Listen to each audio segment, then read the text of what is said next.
नमो भगवते वासुदेवाय। ओम नमो भगवते वासुदेवाय। यं ब्रह्मा वरुणेन्द्र रुद्रमरुतः स्तुवन्ति दिव्यैः स्तवैः वेदैः साङ्गपदक्रमोपनिषदैर्गायन्ति यं सामगाः। ध्यानावस्थित तद्गतेन मनसा पश्यन्ति यं योगिनो यस्यां तं न विदुः सुरासुरगणा देवाय तस्मै नमः। परमात्मा आनंद कंद सच्चिदानंद श्री कृष्ण भगवान कर चरणारविंदर अनंत कोटि प्रणाम पूर्वक उपस्थित समस्त गीता परिषदर भाई भौणी मानक मोर सादर हरिओम। आज आम 41 श्लोक उपर आलोचना रखा। ब्राह्मण क्षत्रिय विषाम शूद्राणां च परं तप कर्माणि प्रविभक्तानि प्रभाव प्रभवैः गुणैः। भगवान आनंद निधि एठारे एक विराट समस्यार समाधान करने को जाउचंती, जहाँकि वर्तमान समय रे आमे केही मानिवा पाई प्रस्तुत नुहंती। भगवान एठारे कहउचंती, हे परम तप, ब्राह्मण क्षत्रिय वैश्य और शूद्रंकर कर्म स्वभावजात 3 गुण द्वारा विभक्त करा जाइछि। या पूर्वर भगवान कहते चातुर्वर्ण्यं मया सृष्टम गुणकर्म विभागशः। गुण कर्म अनुसारे मु चातुर्वर्ण तैयारी करिछि, अर्थात ब्राह्मण क्षत्रिय वैश्य शूद्र ये 4 वर्ण कौनसी व्यक्ति द्वारा तैयारी होई नाहंती, कौनसी संगठन द्वारा तैयारी होई नाहंती। यह स्वभाव सिद्ध किमिति ना गुण अनुसारे, अर्थात सत्व गुणर आधिक्य हेतु ताको ब्राह्मण कुल जन्म दियाइछि, रजोगुणर आधिक्य हेतु ताको क्षत्रिय कुल जन्म दियाइछि। तो रज आउ तम गुण मिश्रित हेतु ताको वैश्य कुल जन्म दियाइछि, आउ तम गुण हेतु शूद्र कुल जन्म दियाइछि। सेई अनुसारे शास्त्र सिद्धांत है किए केउ कर्म पाई उद्दिष्ट, अर्थात केउ कर्म पाई से योग्य ताहा मध्य विधान होइचंती। भगवान एठारे कहउचंती, मनुष्य जेउ सब कर्म करे ता अंतकरण सेई कर्मर संस्कार पड़े एवं संस्कार अनुसारे तार स्वभाव मध्य तैयारी हुए। यही प्रकार पूर्वर अनेक जन्मर कर्म संस्कार अनुसारे मनुष्यर जेपरी स्वभाव रही थाए सेई अनुसारे ताठारे सत्व रज तम गुणर वृत्ति उत्पन्न हुए। यही वृत्ति रे तारतम्य अनुसारे ब्राह्मण क्षत्रिय वैश्य शूद्र इत्यादि विभाग करा जाइछि। कारण मनुष्य ठारे जेपरी गुण वृत्ति रही थाए से सेहीपरी कर्म करे। तेणु ब्राह्मण जो कर्म दियाही, क्षत्रिय को सही कर्म दियाही नहीं, वैश्य को सही कर्म दियाही नहीं, शूद्र को सही कर्म दियाही नहीं। यह स्वभाव सिद्ध बोली भगवान कहउचंती।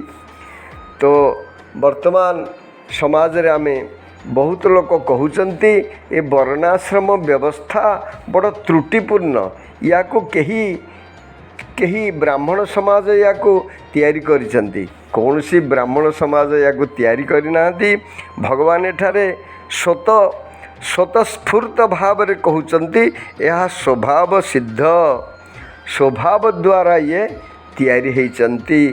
तेणु ये जन्मगत वर्णाश्रम व्यवस्था, जन्मगत व्यवस्था ये कौन सी वर्तमान बहुत तथाकथित पंडित कहती एबे जी जो कर्म करुचंती सी सही जातिर होइजिवे। बड़ा आश्चर्य कथा। आमे थरे ट्रेन रे आसु थाउ, आमे बसी थाउ 2 जन, जड़े सनातनी आउ जड़े आर्य समाजी, 2 जन जाक जुक्ति तर्क चली थाए।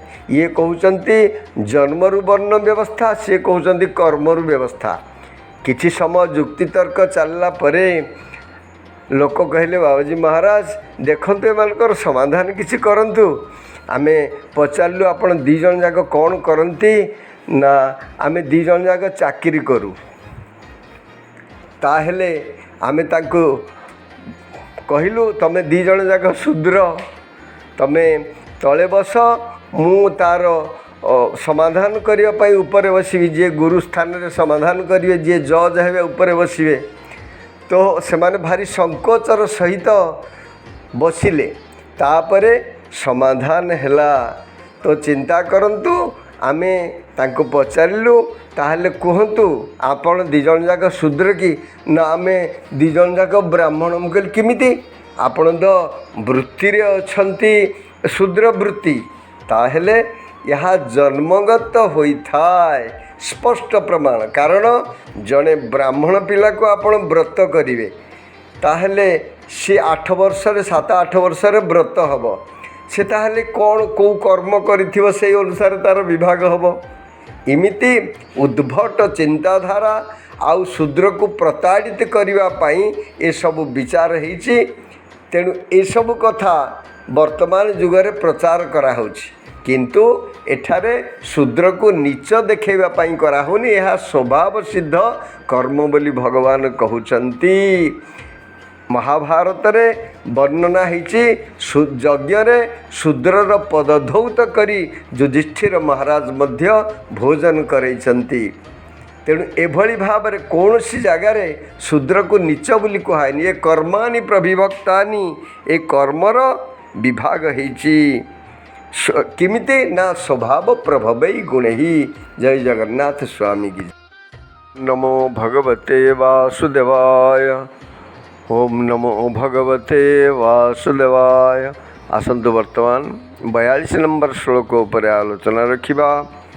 समो दमस्तपः शौचम क्षान्तिरार्जवमेव च ज्ञानम विज्ञानमास्तिक्यम ब्रह्म कर्म स्वभावजम।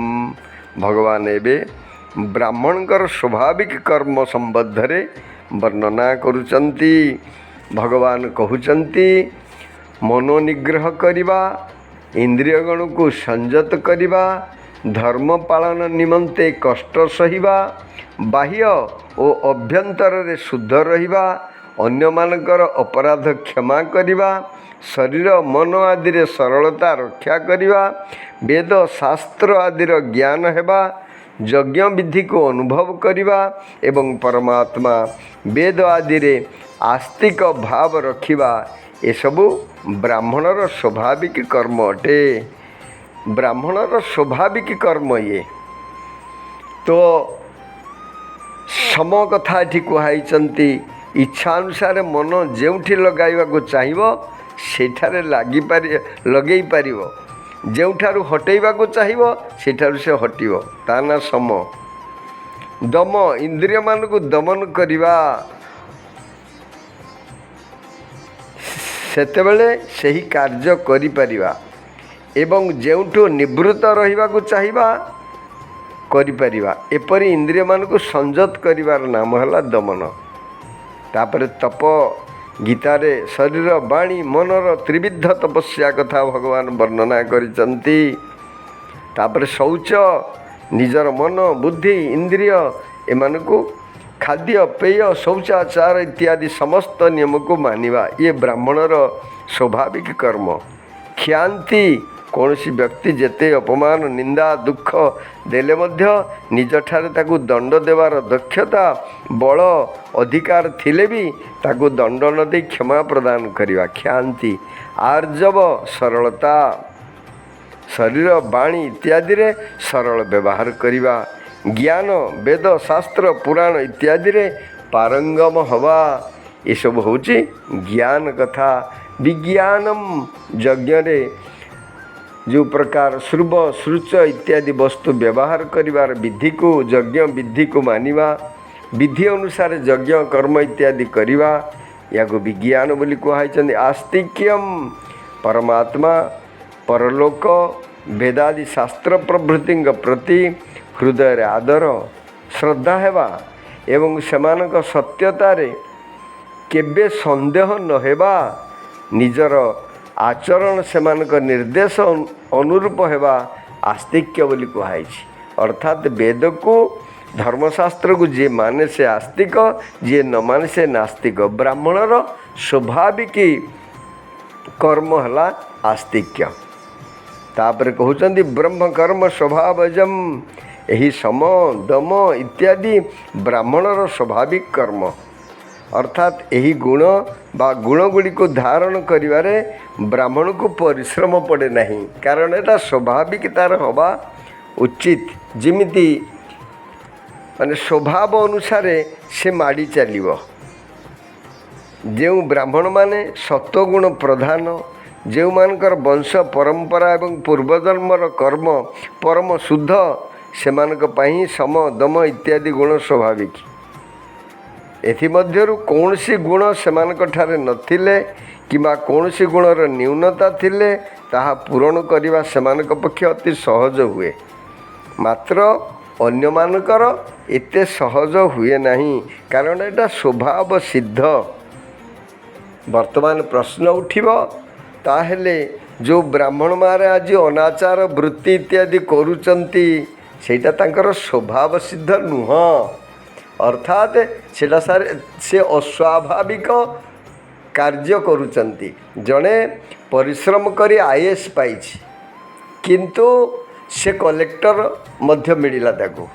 कलेक्टर मिलिबा परे कलेक्टर जो कार्य से करिवा कथा, किंतु से जदि चोरी कला लुंठन कला तापाई मध्य दंड विधान रही।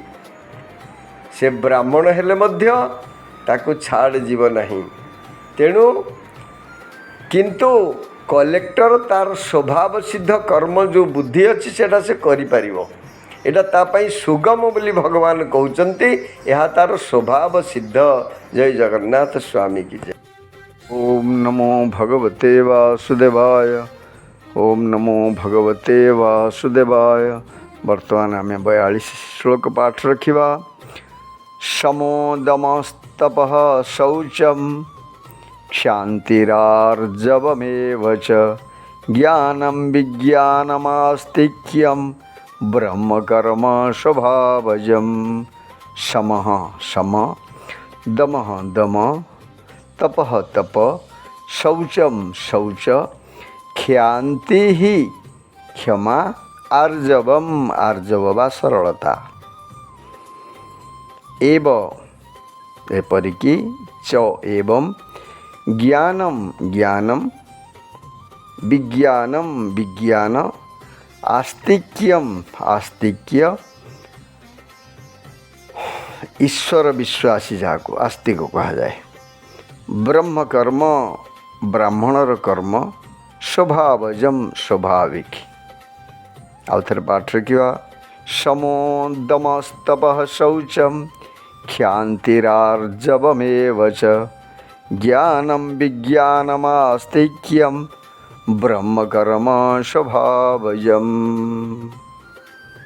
श्लोकार्थ है सम दम तप शौच क्षान्ति वा क्षमा, सरलता ज्ञान विज्ञान एवं आस्तिक्य, ये सबु हेउछि ब्राह्मणकर स्वाभाविक कर्म। जय जगन्नाथ स्वामी। भगवते वासुदेवाय। ओम नमो भगवते वासुदेवाय। वर्तमान आम 41 श्लोक पाठ रखिबा। ब्राह्मण क्षत्रिय विषाम शूद्राणां च परं तप कर्माणि प्रविभक्तानि स्वभाव प्रभवैः गुणैः। ब्राह्मण क्षत्रिय विषाम, ब्राह्मण क्षत्रिय एवं वैश्यंकर, शूद्राणाम शूद्रंकर, च एवं परम तप हे परम तप, कर्माणि कर्म प्रविभक्तानि विभक्त स्वभाव प्रभवै, स्वभावर उत्पन्न गुणे ही गुण द्वारा। आउ थे पाठ रखिबा।